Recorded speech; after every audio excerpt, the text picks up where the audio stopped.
Buenos días amigos, hoy 29 de noviembre de 2018, son las 9:49. Este video lo voy a hacer en inglés para dar a conocer lo que está sucediendo aquí en el Perú en el plano social. Así que sin más dilación me voy al inglés. Good morning my friends, today is the 29th of 2018, 9:49, and I'm doing this video to let you know what is happening here in Peru with two great social events. The first one is the March for Life, and we in Peru have the biggest March for Life in the world.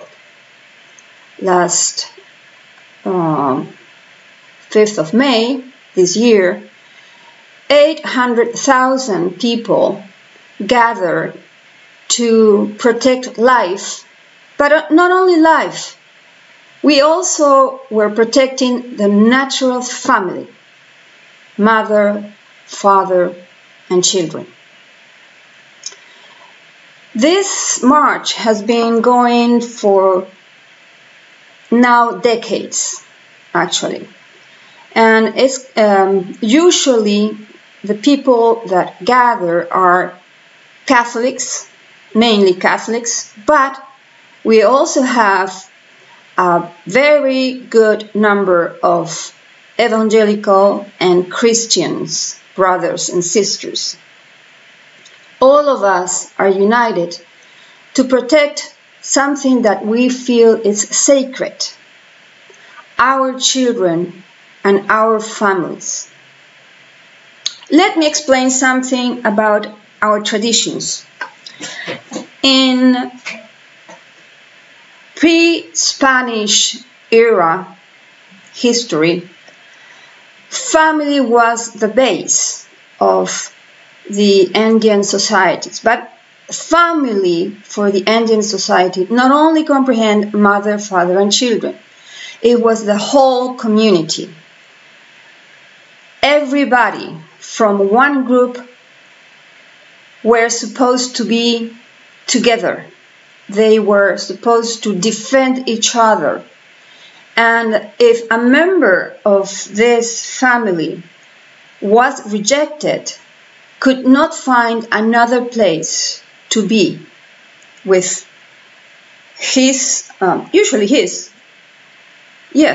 usually men were the ones that were more separated, but women also.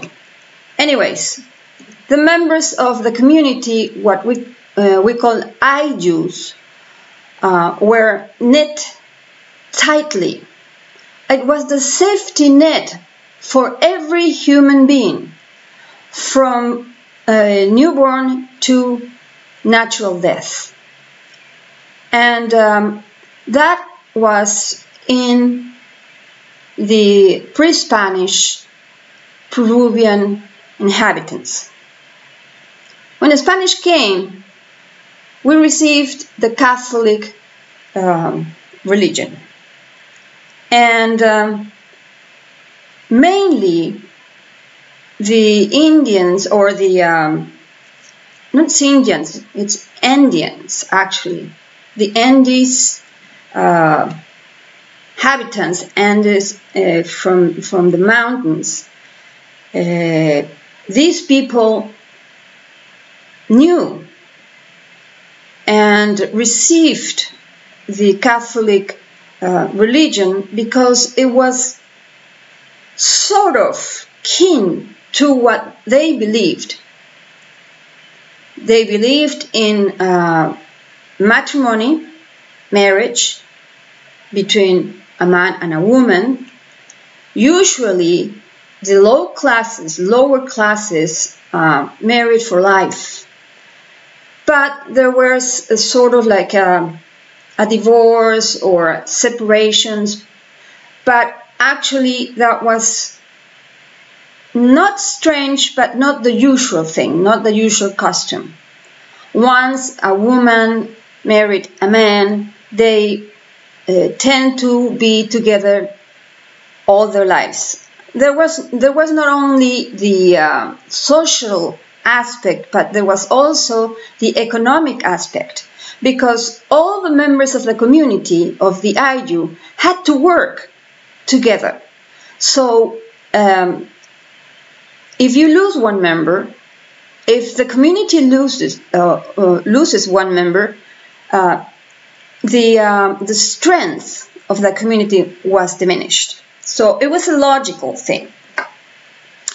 When the Spanish came, they brought the idea of family, but in this case it was monogamic. One man with one woman. That's it.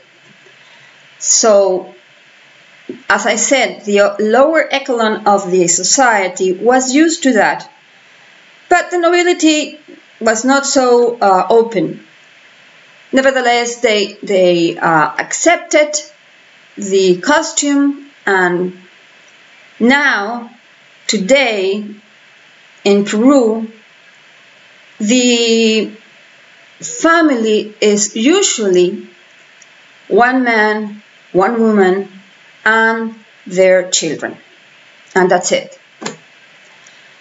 So, when these new ideologies, these identity ideologies, these gender ideologies came to the front, we rejected it. Plan. That's it. We did not want that in our society. So we started to rebel. We started to take the streets and make the government understand that we are not going to accept those ideologies. That was in 2016 with the former president Pedro Pablo Kuczynski, who was ousted from power. It was odd that Mr. Kuczynski kept the Ministry of Education from the previous administration. And the reason was that this person, Mr. Carlos Saavedra, had the agenda to force the gender ideology in our school system. Immediately, the response was immediate. The response was just overwhelming. So much so that Mr. Saavedra had to resign.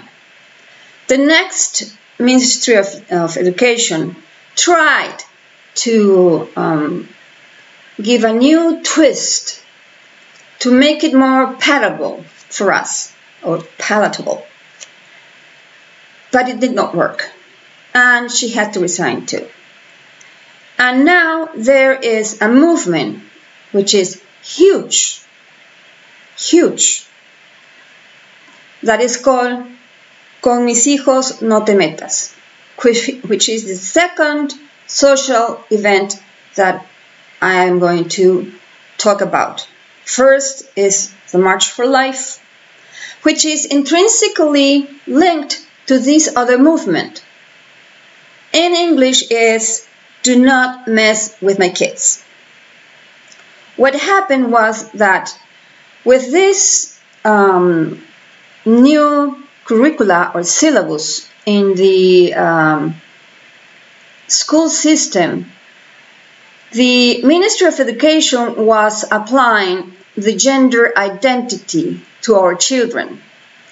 There were books that showed pictures of supposedly girl with a penis and a supposedly boy with a vagina. And they introduced story tales children's story tales in which, you know, Little Red Riding Hood was a boy, and the three, what is we call the three little pigs were the different colors. There were stories that had this agenda, destroying what it is, the truth. Men are men, women are women, boys are boys, girls are girls, and so forth and so on. So the parents started this movement in order to protect their children.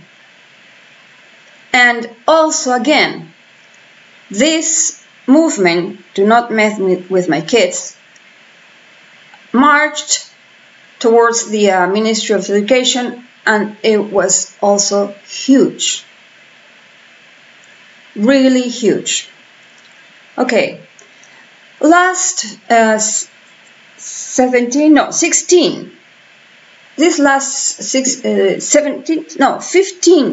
15 of November, sorry. I'm a little bit confused with my dates.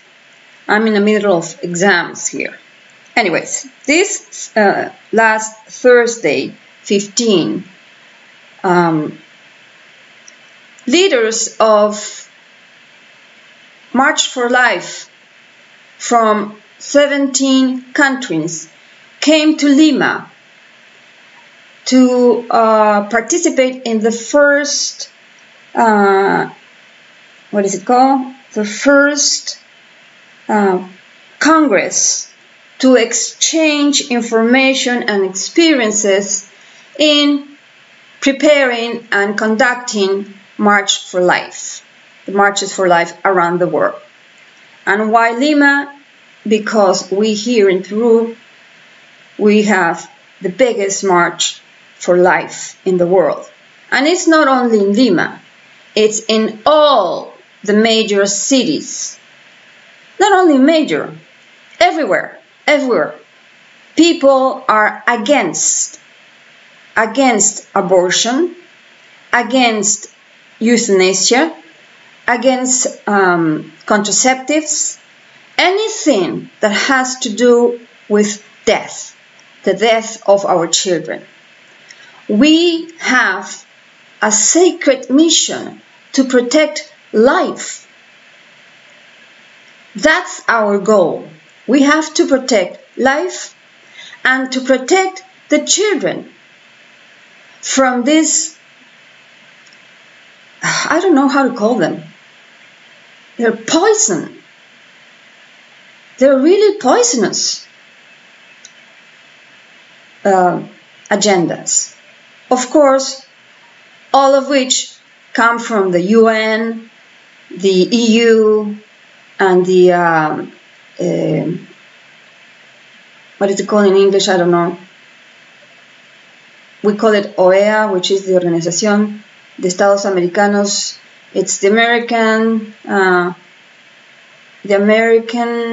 organization, the Organization of American States or something like that. I'm not sure, but you know what I mean. In which the United States play a major role. So from this video, I really implore to all the people of the English-speaking countries to unite, to convene, to save our cultural inheritance, because it's not only our children that we're trying to protect. We are trying to protect also our identities, our cultural identities. If we destroy family, we are destroying our societies.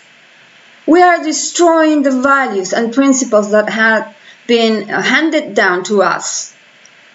What am I going to say to my grandchild when in a few years there is no natural family? and anybody that lives together in one space can be called family. I'm sorry, I cannot do that, and I'm going to fight with every fiber of my body, and that's why I'm doing this video. Now, I am going also to link to another video from Mr. Cristian Rosas, who is, I'm not sure if he's a pastor, but I know he's Christian. His name says so. And he is leading the movement Do Not Mess With My Kids, which in Spanish is Con mis hijos no te metas. And he is doing it in English because the intention is to make it international.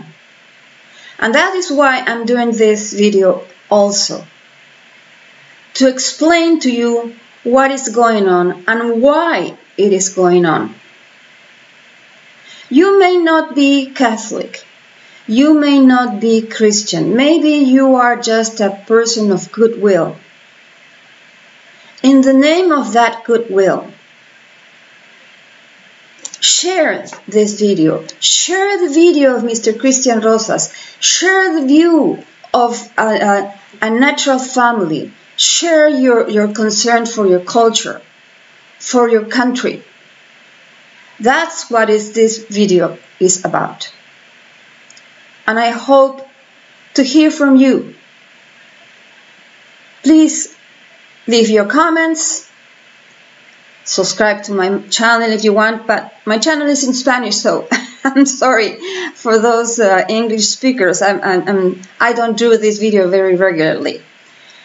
But there are many Spanish speakers in the United States, so for them, please subscribe.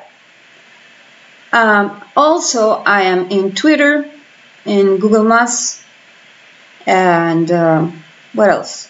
Oh, Facebook. So, I say to you good morning, or I don't like to say goodbye. That's not the way to say it, isn't it? Let's say until the next time. And I hope you have a very nice weekend, because it's coming up. See ya.